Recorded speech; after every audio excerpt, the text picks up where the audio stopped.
welcome back to the Chicks in Construction podcast. I'm your host, Nikki Paradise, and this is my co-host for the episode, Jessica Abreu. We were amazingly invited to do our first podcast at the 2025 International Builder Show in the Hydroblok booth. This company is amazing, and they make an amazing product line, which we're going to tell you all about. But they also totally believe in the podcast and what we're trying to do with the podcast. So we were absolutely thrilled when they invited us to come to the show and do our amazing podcast in their amazing booth. So, woo woo, we are live in Vegas, baby. Love Vegas. It's been so good. And everybody in the booth that works for Hydroblok has been so wonderful. They're amazing. They're honestly like the nicest people. So nice. Apparently I found out that Colin, like the boss, like wrote a book. And I was like, bro, Colin, where's my book? Where's my signed copy, sir? Rude. But again, everybody is just absolutely delightful. And it is amazing how they were so excited to have us out here and be a part of this and just support the podcast because they really believe in what we're doing. And I can't honestly thank them enough. So as far as my girl Jess here, Jess owns a social media company and she specializes in helping construction companies really get their social media platforms up and running, help them, the ones that are existing that are kind of meh, be amazed. I can tell you because she does that for me.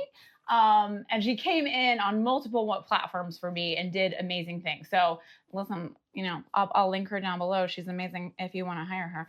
But she has a great insight and she's amazing for this episode because she has that background of being on construction sites, working with construction companies and kind of seeing things go right and go wrong and how it's handled. But she's also a homeowner. Mm-hmm. And I'm sure you've had your own. I have had my own ups and downs with renovations and construction workers and people saying they're GCs when they're not really GCs. Yeah, it's been interesting.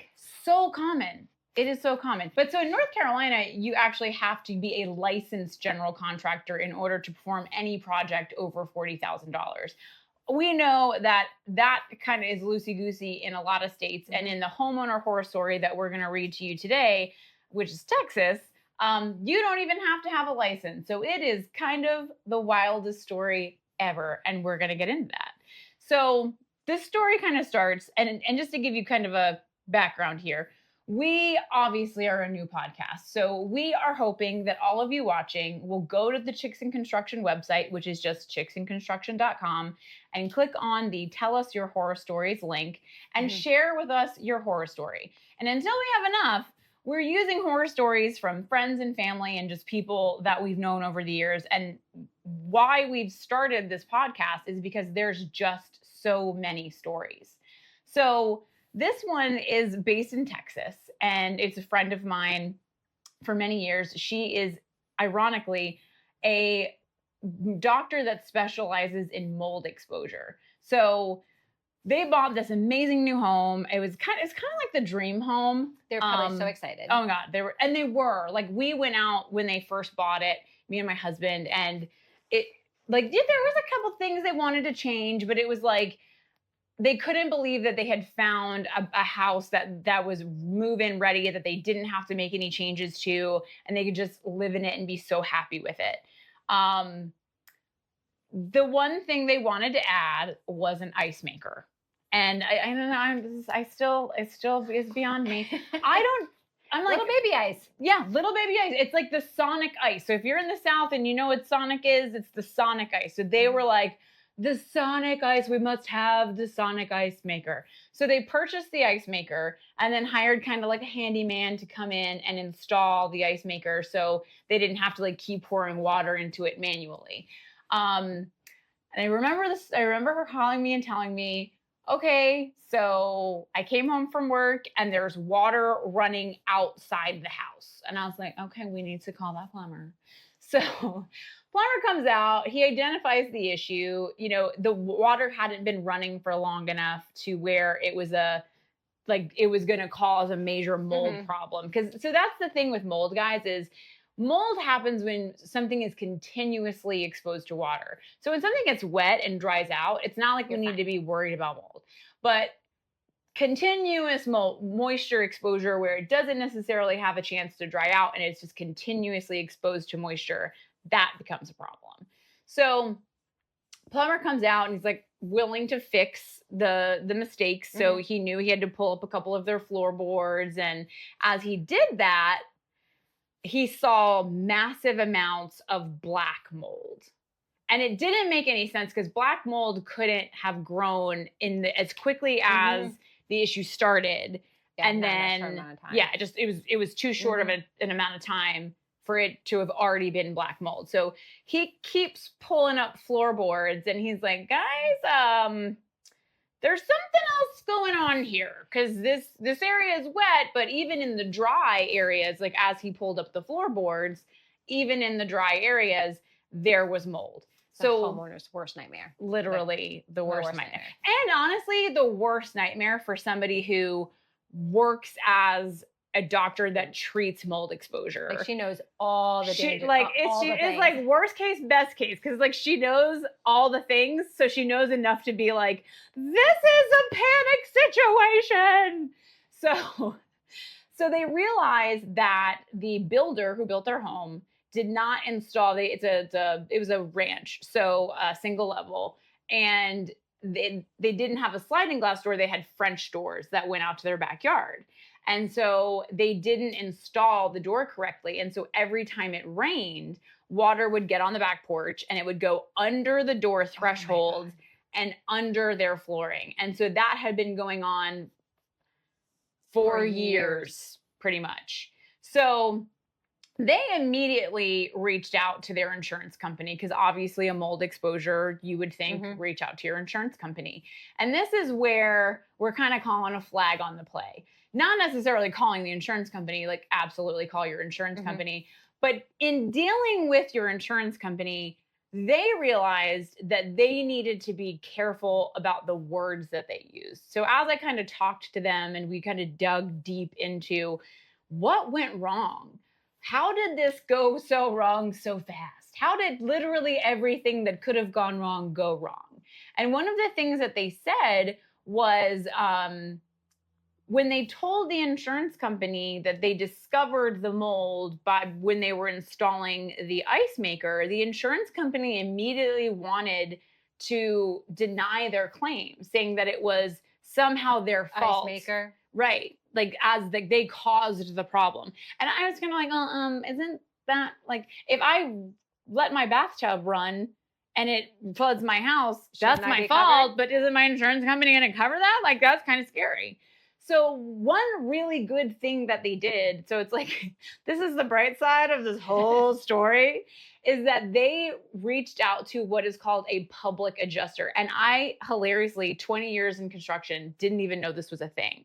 So a public adjuster is somebody that you hire to help you get your insurance company to pay your bill, to pay what they're supposed to pay. So it's wild, like how you don't know what you don't know.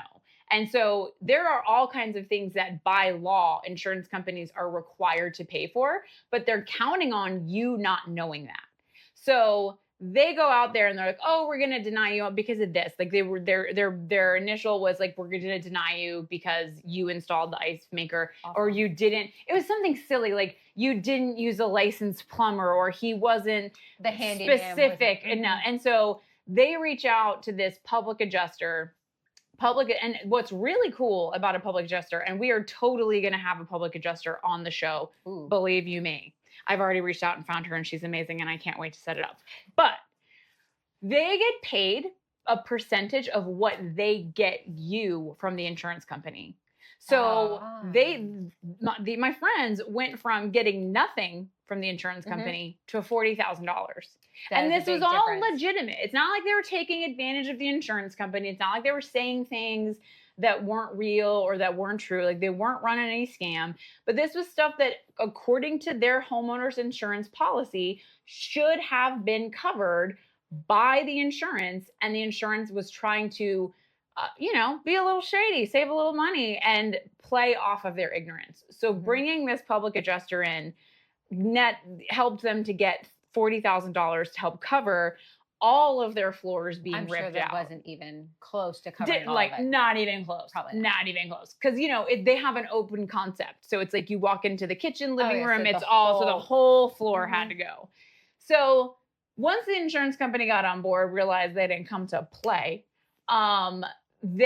The insurance company sent out a mold remediation company, and this is another flag on the play. This is somewhere where you guys want to really be aware of what remediation company is coming out, when they're coming out, and to make sure that you are there when they come out. Mm-hmm. I have worked in situations where there was a water damaged apartment complex and they brought in a mold remediation team, and these people literally came in like a wrecking ball. And that's pretty common for mold remediation companies. They don't care that those were custom built cabinets. My friends had the most beautiful high-end granite. It was like the granite of their dreams on the countertops. These guys didn't care because the floors had to come up. They had to take out all of the cabinets. They had to take out all the countertops. And instead of removing them, because that would take more time. Because something can be removed if it was installed. Like, just so we're clear, if it can go forward, it can also go backwards. But a lot of these mold remediation companies come in and they just demo everything because they get paid a flat fee. So the faster that they can get in, get out, and get that money from your insurance company, the better. So my poor friends went to work, came home to find that their custom made cabinets had been completely destroyed. That they're just absolutely like almost marble like granite. They had smashed it with a sledgehammer. So now it becomes a situation where I know, like, honestly, now, like, you went from miserable with your floors, and you're worried about the mold and your family and what you're breathing in, and now your beautiful kitchen is gone. It's completely gone. And then it's like, okay, insurance company, I wasn't planning on replacing our cabinets that were brand new or our granite that was brand new. So now this is another insurance claim. And now, unfortunately, there's enough damage to the house that once the mold is remediated, they had to involve a general contractor. And honestly, I think this is the absolute worst part of the story because these people did everything right. Because I was kind of expecting that when they were going to tell me the story, it was going to be like, oh, we hired the first person we talked to. Not at all. They interviewed 7 different general contracting companies. They went with a company that had a brick and mortar because they had heard so many stories about people just taking the money and running. And they thought, well, if I could just go down to their office, like, can't run that far. Hilarious ending to that, by the way. When we were in Texas, we went to their office and it was closed. So they can close up shop. So they actually can. Don't base your decision on that. Don't base your decision on that because apparently you can pack up and move pretty quick. Oh my God. So that if that tells you anything about where we're going. So they hire this company. The company has this policy where in order to get in their queue, they have to pay a deposit of $25,000. And yeah. That shouldn't be. It doesn't really seem right. What was crazy though was they said, because as we analyzed this entire thing, and I really spent a lot of time listening to their stories and talking to them and just trying to figure out, like, where did it go wrong first? So that when we came to you guys, I mean, day one, when we came to you guys, we could give you like the most accurate information. And really where things went wrong at the very first stage was that $25,000 deposit. Because that from that point on, they felt like they were being held hostage. So, but the crazy part was every one of those 7 GCs that they interviewed had the same policy. So while it did not seem like a good idea to them, they thought that this was something that was industry standard. And I've made a few calls since then, and there are some GCs out there that will require a deposit. Some are higher than others. Like I spoke to a GC who says that she only requires a deposit for the amount of time that she's going to put in to get your project ready. And then once things get going, you have to pay for like things some as you go. materials and things like Right. that, but not 25 Right. grand Just in the to beginning. get in line. So essentially what happened was that $25,000 was spent on other projects because this company didn't have the money management that they needed to. So by the time they got to their house to start their renovations, they didn't have any money. So the first thing they did was hit them with a change order. So a change order is when a general contractor comes to you and says, oh, this, that, or the other has changed, and we're going to need more money for this project. What a change order should actually be is when the homeowner goes to a GC and says, hey, I want to change something. I know you quoted it with, this type of granite, and I want a more expensive granite. So please give me a change order to pay for that granite. That makes sense. The actual intention of a change order. There's also some stuff that happens, in construction. When you bid a project as a general contractor, you don't know what you're going to find when you open the door. You open a wall up. You could find termite damage. You could find things that were just not. So then you need the change order to fix an actual problem, not just because you need more money. Right, not exactly. Or not because you did something wrong. Like these people paid $25,000 in that time period. They had made all their selections, selected their tile. And on day one, they came to them and said, well, that tile went up in price since we quoted it. And so you need to pay the difference. And the homeowners pushed back. They were like, no, we're not doing that. And that kept happening. So there was never a point where the homeowner wanted to make a change and this resulted in a change order. Every single thing was, oh, we forgot to put this in the bid. Oh, this price went up. Oh, they designed a custom hood vent for their gas stove, but never showed them the design. So they saw what their hood vent was going to look like the day the man showed up to custom build it and design it, and they hated it.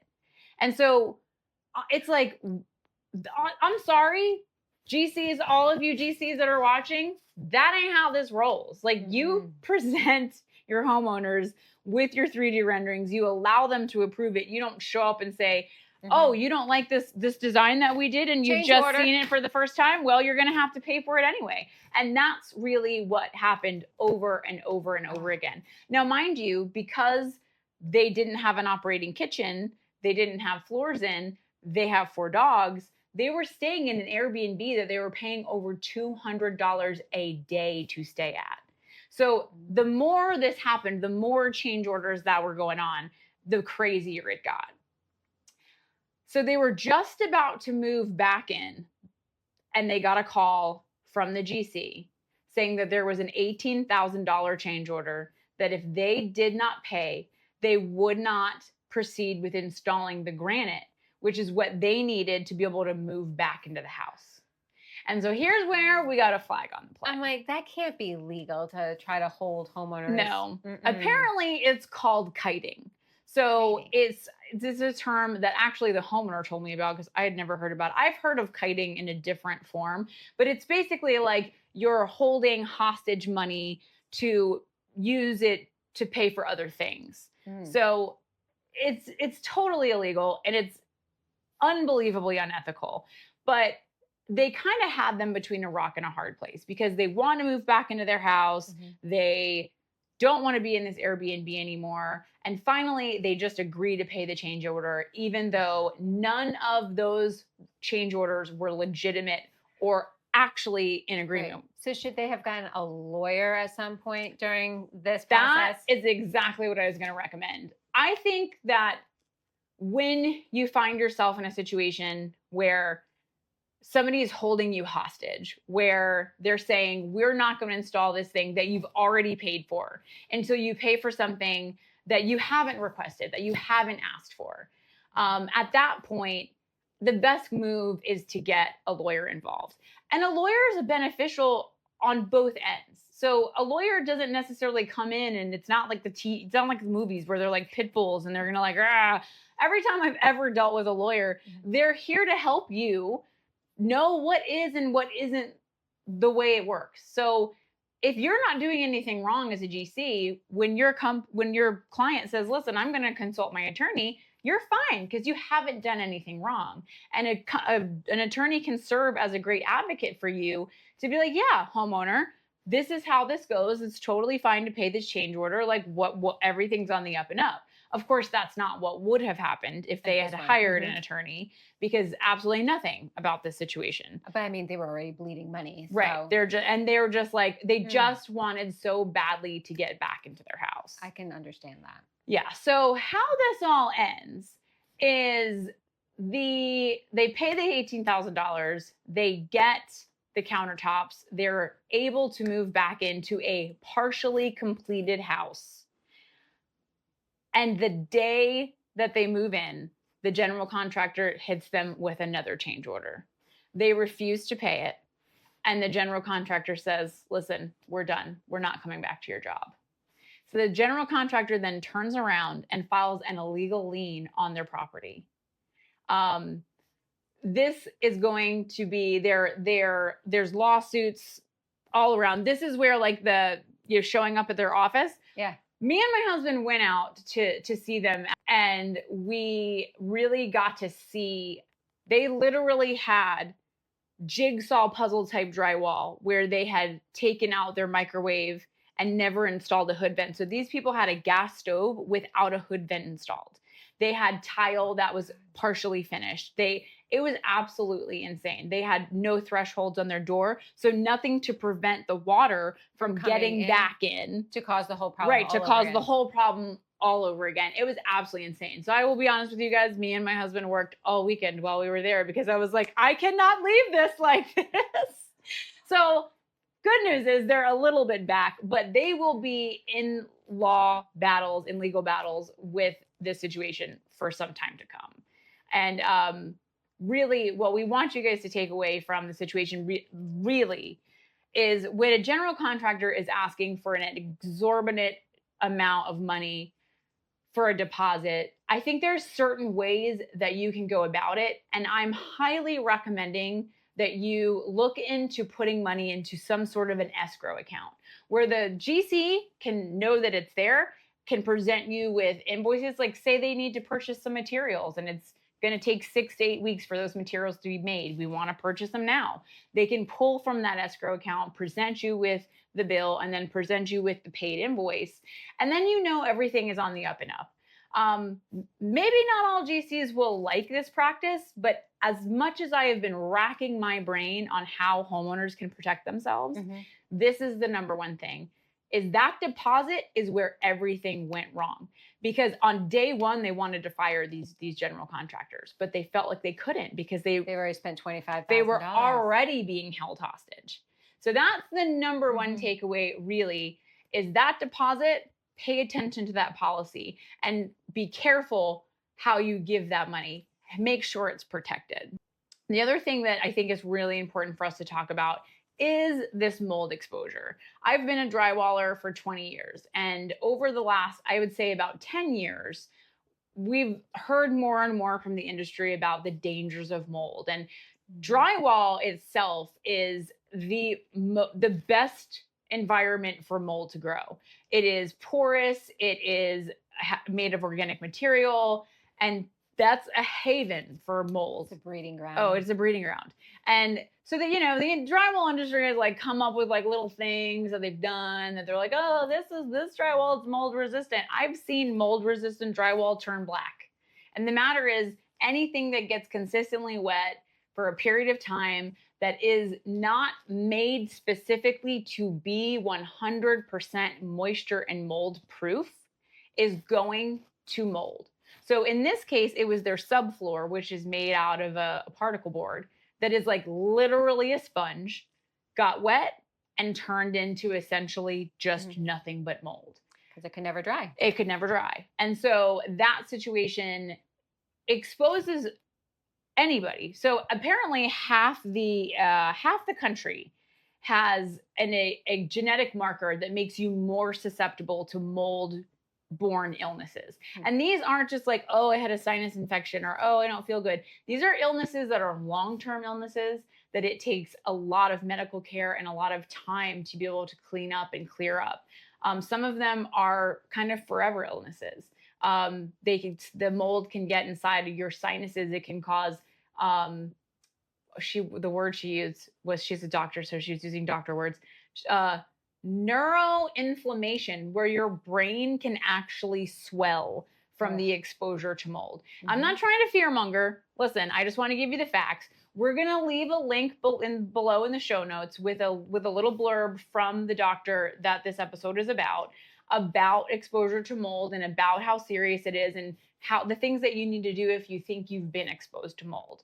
But the other part of this episode is to say, actually, you don't have to use drywall. Hydroblok, the booth that we are at, is a company that started out by making shower backer board, which is what goes behind your tile, that is 100% mold and moisture proof. It's an amazing product that literally in 10 years on the market has not had a single warranty call issue. That is literally unheard of in this industry. On top of that, they kind of started thinking like, what else can we do with this board? So they are currently making a 100% mold and waterproof OSB. So you can use that for your floor. You can use that for the sheeting on the side of your house. They're working on getting approved to put on your roof. And then my favorite part as a drywaller is they have a approved drywall replacement product that is 100% mold and moisture proof. And I've been checking it out because as a homeowner, like I don't know everything about drywall, but I've been looking at the pieces that they have sitting in the water, and amazing. They have drywall in there and it's disgusting. It is. Like the water is dirty from all the especially with the OSB. Which is the wood, and it's just like it's swollen as the days go on. It gets bigger and bigger, and the water's it's gross. It's disgusting. And the Hydroblok pieces, they're just floating in there. You can pick them up, rub them. They're not slimy. Nothing. It's amazing. And they've done all kinds of testing, and so we'll definitely link all of that down below. But the best part about this is our expert for today's episode is the boss of all bosses at Hydroblok. So we are going to bring her in, and she's going to tell you guys a little bit more than we know about their products and how you can get access to them in your homes too. So stay tuned for Lisa, and thanks. So as I mentioned, we are bringing you guys the expert of all experts in all things. No pressure, Lisa. This is Lisa, and she's the expert of experts in all things. She is actually the Chief Development Officer at Hydroblok, which is the booth that we are currently at the International Builder Show in Las Vegas. So it is very exciting. We are so glad to be in your very amazing booth to be here with you. And to be able to just show homeowners and everybody watching your amazing products. So just so you guys know, we're just gonna be keep it realsies here. This is her first podcast, so we're gonna try to take it easy on her. I know, please. We're gonna ease her into podcast life. As the pro that I am. I want to tell you how grateful I am that you guys are spending the time with us, because we have so much to share. We have so much excitement around the product, and I especially love when I get to be in a room with a woman. Yes. As you know, in this industry, I am usually the only woman in the room. So this is actually a lot of fun for me. We had a great first day. It was, the excitement was unreal. It was wild. Non-stop traffic. I know that at least 5 of the people that I talked to say that they came to the show specifically, the entire International Builder Show, specifically to find a drywall replacement product. Yeah, because there has been no such thing. Right. Not a viable option. Right. For it. And I was like, well, there's only one, and you found it. Yep. You're welcome. Lucky you. Yeah. Well, so we can get super nerdy about drywall innovation. Well, that's what I was gonna say. I was like, so if everybo's so excited about it, tell us like why you developed this product. Well, I'll give you kind of a backstory about our product itself, because we've been in the space for much longer before we came up with our drywall product. Okay. So we'll do a little visual here. Oh my God, I love it. So our core product itself it's actually super simple, but it took 10 years to develop this product. Okay. So it's a closed cell XPS foam. It's just nerdy talk for foam, you know, sexy foam. Sexy foam. And then Okay. it's between 2 layers. It has fiberglass mesh and then cementitious coating. So it's cementitious. Okay, don't get coating. crazy, Yep. viewers. So the fiberglass mesh, that gives it a really, really strong surface, and then the cementitious coating makes it really bondable. Okay. So where we use this product, what it was developed for initially was for waterproofing and a tile backer. So Okay. think showers, bathrooms. Right. It's also great for anywhere you'd put a tile and a backsplash, you know, those kind of applications. Okay. So the last 10 years, we've had a great team that has educated, like literally one contractor at a time, on how to use this product versus traditional like mud pan mortar system in the tile space. That application, do you have any idea how much that material weighs? It's heavy. Like I've picked it up and been like, I regret my life choices. It's a lot. Well, you carry drywall all the time too, so your life choices are a little questionable. I make questionable life choices. But for like a single shower, picture this. So it's like between 750 and 800 pounds of material, like for all the mortar, all the stuff that goes in just to put behind your shower. Before the tile goes on. Before the tile goes on. Wow. Okay. But with our shower system, it's a 1/10 of that weight. Oh my gosh. Yeah. Wow. So we've done a phenomenal job. We're trusted in a lot of really high-end hotels. We've done actually 100,000 shower installs with this product. Wow. So Hilton's, Marriott's, Kipton's, Ritz-Carlton's.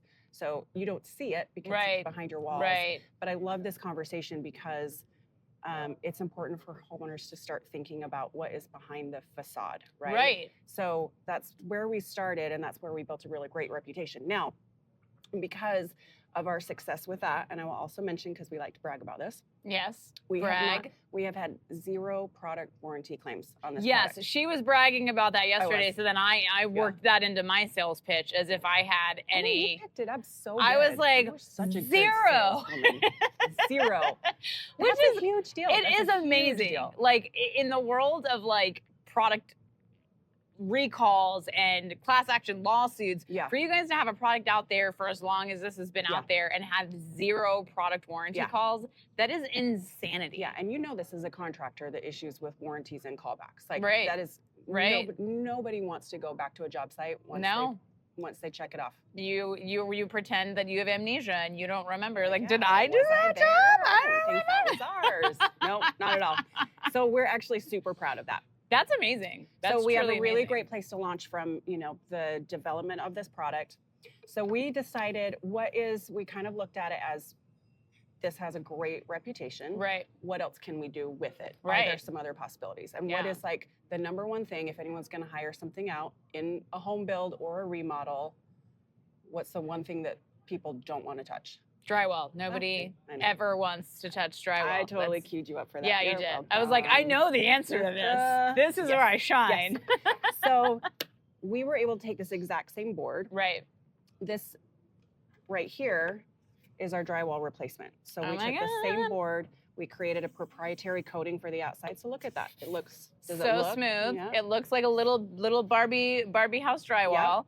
And what's so cool about this is that traditional drywall has a paper face, which is a perfect place for mold to develop and grow. Yeah. This is not paper. And so that, like, I'm not sure what it is because they haven't read me in on that. Secret sauce. It's secret sauce, but it is not paper. Yeah. So I love that, and we're going to talk a little bit more about that. But I'll tell you a couple other things about this board. With this drywall board, this is 60% lighter than a regular That drywall I do board. know. That I do and know. That's super meaningful for you. It is. For my back. Yes. I have to visit my chiropractor a lot less, and he'll be sad, but I won't be. Yeah. So 60% lighter because we just use this core board. It actually has 4 times the R value, which just means that it gives some insulative value. Okay. So drywall has next to nothing. Yeah. This actually can help with the energy savings in your home as well. That's amazing. Yes. And then what you pointed out, we are 100% waterproof and 100% mold proof because of the core of this board. So like, doesn't matter how it could sit in water for how long, forever, for a month. Like you guys have actually done some testing. Yeah.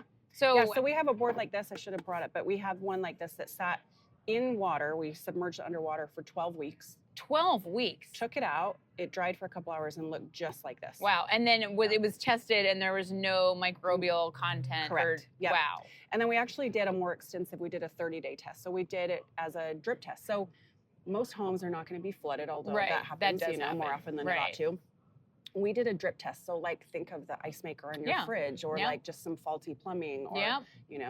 That's pipes, literally part of like problems. what happened in our homeowner nightmare story was it started with a faulty Is it ice maker. It's always an But ice maker. it's always an ice maker, but it actually turned out where it was an improperly installed sliding glass door. Oh. So yeah. if they had had your OSB product on Yep. their subfloor, Yes. it wouldn't have been a problem Yeah. because it would have dried out. But it was just Yeah. like getting wet and Yeah. getting wet and getting wet, and next thing you know, they had Yes. toxic black mold. That's insane. Yeah.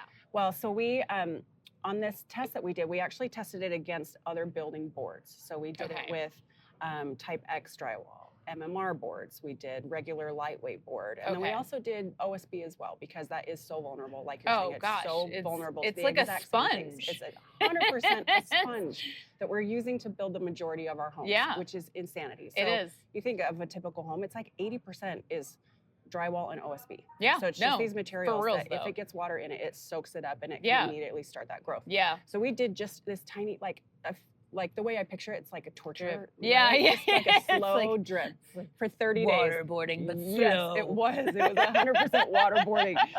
So every single day of that test, though, we would have swabs taken. We sent it to a lab that's a very reputable lab in Utah, Okay. and they would test for the growth. So we could see the growth Amazing. over that 30 days. And so you did. Each one got swabbed, Uh-huh. and then that swab was sent out. Yeah.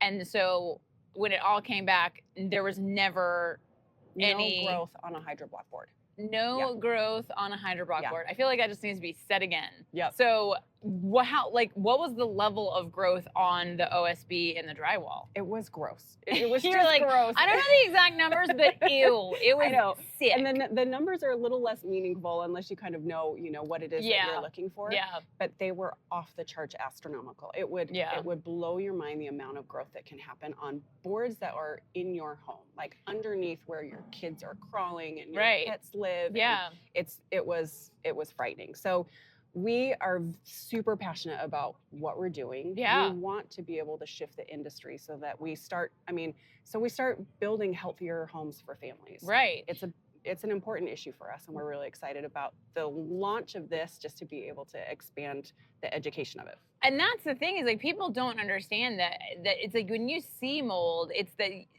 you're like, oh, there's mold there. Let me spray it with bleach. Yeah. But it's kind of that, like I remember somebody told me once, like I don't know.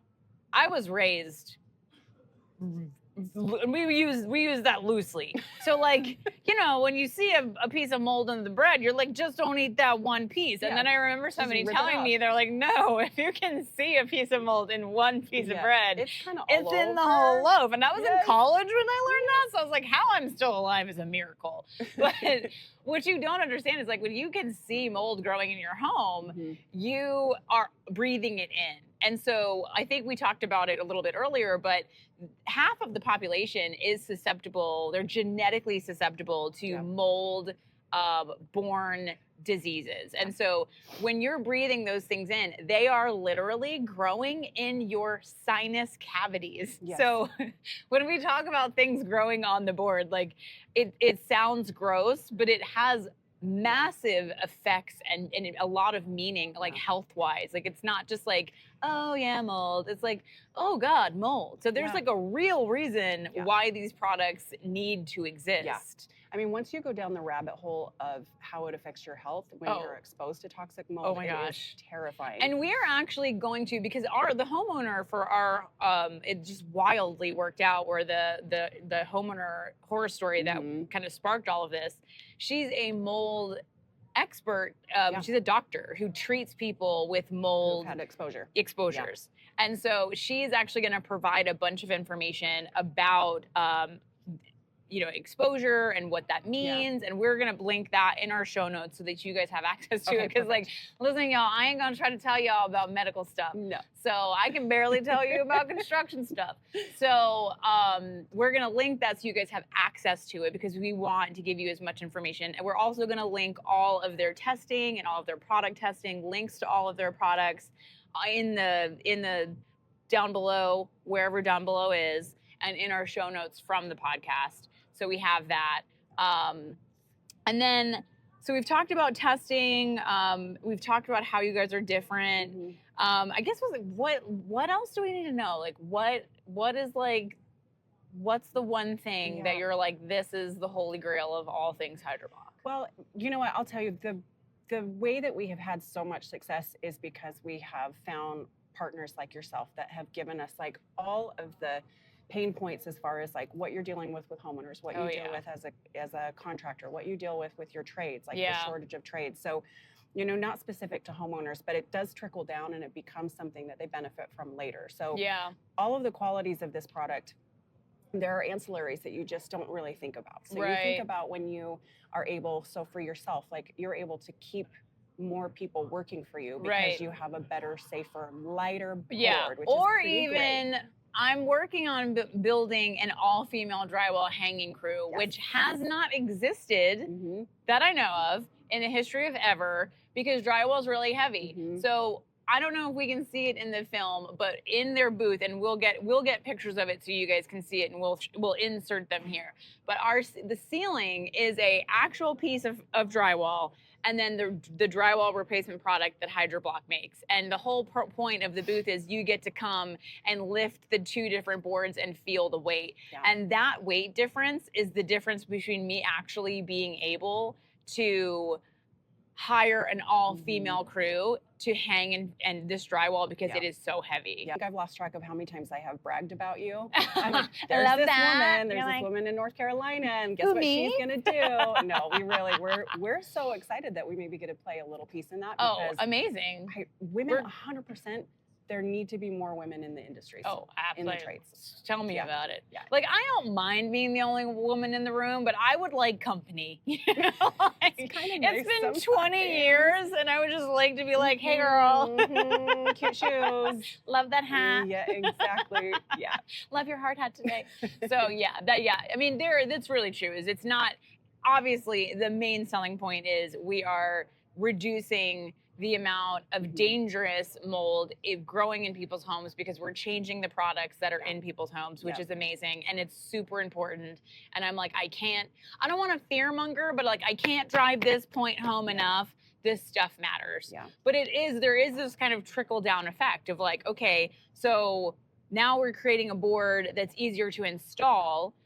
So we're creating jobs for people that before then couldn't install this product. And so it really is like overall amazing. And so I can't thank you enough for allowing us to come to your amazing booth, to come to the show, to interview you, to talk about your product. I'm so grateful that you guys invented it. Like, thank you so much. We're so excited. Just thank you for helping us get the word out. We really appreciate it. Absolutely. And anybody watching, if you guys have any questions about the product, we'll have all kinds of links down below. But feel free to comment and ask us questions. And if we don't know the answers, like, we know people who do. So, thank you guys so much. And we will see you on the next episode. So I think we can all admit Lisa's amazing. And as we wrap this episode up, Jess, tell me, what did you take away from this? First, if a general contractor is insisting on a big deposit in the beginning, that's a red flag. Don't do it and protect yourself. 2, if your insurance company isn't giving you the money that you've paid to have insurance, they need to get a public adjuster on your side so that they can work with the insurance company and fight them for you. And 3, get a lawyer. A lawyer is going to be on your side to be able to tell you what can and cannot be done, and just look over contracts and be on your side so you have some peace of mind. From the very beginning, honestly. It's never a bad idea. If you're entering into a contract with the general contractor, it's never a bad idea to have a lawyer look at it, because they're able to tell you what's industry standard and what isn't. And then my takeaway is, of course, be careful of the products that you're putting in your home. It's 2025, guys. We don't have to use the same products that we've always used. There are products out there that are 100% mold and moisture proof, not resistant, proof, that you can put these products in your home and know that your family is safe, that it's one less thing you have to worry about. And why not, when you have that option, take it? So thank you so much for tuning in. Absolutely like and subscribe. And please make sure that you go to the Chicks in Construction website, that's chicksinconstruction.com, and submit your homeowner horror stories so maybe you can be our next episode. Bye.